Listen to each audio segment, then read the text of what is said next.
ಪ್ರಿಯರೇ, ದೇವರು ಒಳ್ಳೆಯವರು, ಒಳ್ಳೆಯದನ್ನೇ ಮಾಡುವವರಾಗಿದ್ದಾರೆ. ಮತ್ತಾಯ 4ನೇ ಅಧ್ಯಾಯ 12-13 ನಾವು ನೋಡುವುದಾದರೆ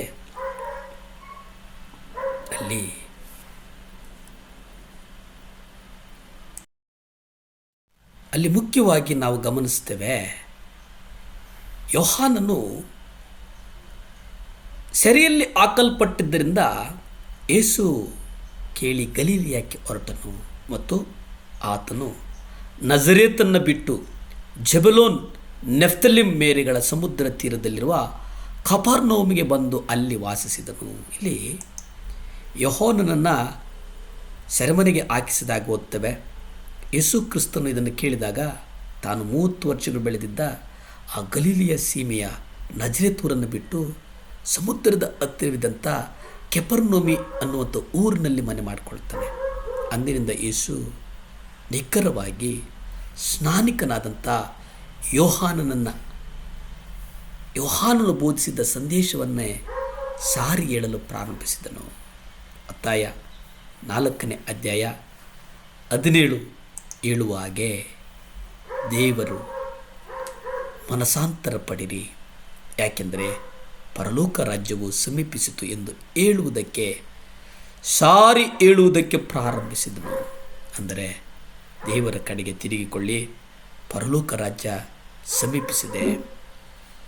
ಒಂದು ರೀತಿಯಲ್ಲಿ ಹೇಳುವುದಾದರೆ, ಯೋಹಾನನು ರಿಲೇ ಓಟದ ಸ್ಪರ್ಧೆಯ ಮೊದಲ ಹಂತವನ್ನು ಓಡಿ ಮುಗಿಸಿದನು ಮತ್ತು ಓಟದ ದಂಡನ್ನು ಯೇಸುವಿಗೆ ಕೊಟ್ಟನು. ಯೇಸು ಯೋಹಾನನ ಆ ಸಂದೇಶವನ್ನೇ ಸಾರಿದರು, ದೇವರ ಕಡೆಗೆ ತಿರುಗಿಕೊಳ್ಳಿರಿ. ಯೇಸುವು ಪರಲೋಕಕ್ಕೆ ಏರಿ ಹೋದಾಗ ಅಪೊಸ್ತಲ ಪೇತ್ರನು ಯೇಸುವಿನ ಕೈಯಿಂದ ಓಟದ ದಂಡನ್ನು ತೆಗೆದುಕೊಂಡು ದೇವರ ಕಡೆಗೆ ತಿರುಗಿಕೊಳ್ಳಿರಿ ಎಂಬುದಾಗಿ ಅದೇ ಸಂದೇಶವನ್ನು ಸಾರಿದರು ಎಂಬುದಾಗಿ ನಾವು ಓದ್ತೇವೆ. ಅದು ಅಪೊಸ್ತಲ ಕೃತ್ಯಗಳು 2ನೇ ಅಧ್ಯಾಯ 38. ಅವನು ಪಂಚಶತಮ ಹಬ್ಬದ ದಿನದಂದು ದೇವರ ಕಡೆಗೆ ತಿರುಗಿಕೊಳ್ಳಿರಿ ಮತ್ತು ಆಗ ನೀವು ಪವಿತ್ರಾತ್ಮಧನವನ್ನು ಹೊಂದುವಿರಿ ಎಂಬುದಾಗಿ ಸಾರಿದನು. ಆಗ ಅಂತಿಮವಾಗಿ ಈ ಮಾತು ನೆರವೇರಿತು. ದೇವರ ರಾಜ್ಯವು ನಮ್ಮೊಳಗಡೆ ಇದೆ, ಅದು ಪವಿತ್ರಾತ್ಮನ ಮೂಲಕ ನಮ್ಮೊಳಗೆ ಬರುವಂತಹ ಕ್ರಿಸ್ತನ ಜೀವಿತವಾಗಿದೆ. ಪ್ರಿಯರೇ, ರೋಮಾಪುರದವರಿಗೆ ಬರೆದಂಥ ಪತ್ರಿಕೆ 14ನೇ ಅಧ್ಯಾಯ 17 ನಾವು ನೋಡುವುದಾದರೆ ಅಲ್ಲಿ, ಯಾಕೆಂದರೆ ತಿನ್ನುವುದೋ ಕುಡಿಯುವುದೋ ದೇವರ ರಾಜ್ಯವಲ್ಲ, ಆದರೆ ನೀತಿಯು ಸಮಾಧಾನವು ಪವಿತ್ರಾತ್ಮನಲ್ಲಿರುವ ಆನಂದವೂ ಆಗಿದೆ. ಇಲ್ಲಿ ಗಮನಿಸ್ತೇವೆ, ಭಾಳ ಸ್ಪಷ್ಟವಾಗಿ ರೋಮಾಪತ್ರಿಕೆಯಲ್ಲಿ ನಾವು ನೋಡ್ತೇವೆ, ತಿನ್ನೋದೋ ಕುಡಿಯೋದೋ ದೇವರ ರಾಜ್ಯ ಅಲ್ಲವೇ ಅಲ್ಲ.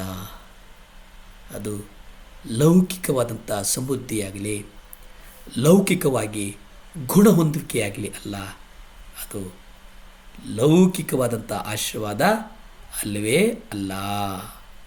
ದೇವರ ರಾಜ್ಯವು ಪವಿತ್ರಾತ್ಮನಿಂದ ಉಂಟಾಗುವ ನೀತಿಯು, ಆನಂದವು ಮತ್ತು ಸಮಾಧಾನ. ನೀತಿ ಮೊದಲನೇದಾಗಿ ನಾವು ಕ್ರಿಸ್ತನನ್ನು ನಮ್ಮ ರಕ್ಷಕನನ್ನಾಗಿ ಅಂಗೀಕರಿಸುವಂಥದ್ದು. ಎರಡನೇದು, ಪವಿತ್ರಾತ್ಮನು ನಮ್ಮಲ್ಲಿರುವಾಗ ನಮ್ಮ ಅಂತರಾತ್ಮ ಆನಂದದಲ್ಲಿ ತೇಲಾಡುವಂಥದ್ದು.